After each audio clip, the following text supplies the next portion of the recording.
好来，乡亲啊，这个台东热气球的嘉年华29号要正式来开始，今仔日举办试飞。因为今年的主题是儿童梦想乐园，所以有真侪来自世界各地的漫画，也即是动物造型的热气球，要互大家做一届看互够开。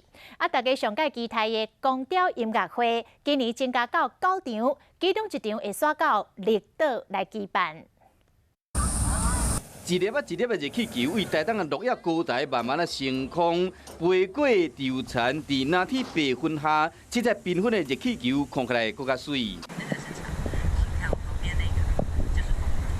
为空中来欣赏台东的美景，台东热气球嘉年华要伫月底闹热展开，透过记者会，和民众先感受一下。 除了有观光局的乌蠅，也有爱心造型的热气球，时到将有来自全球各地有40粒的造型热气球做伙参加。今年是第9年，有9场的光雕音乐会，是历年最多的。6月29起到8月12，每礼拜六会举办光雕音乐会，其中1场会到绿岛去办。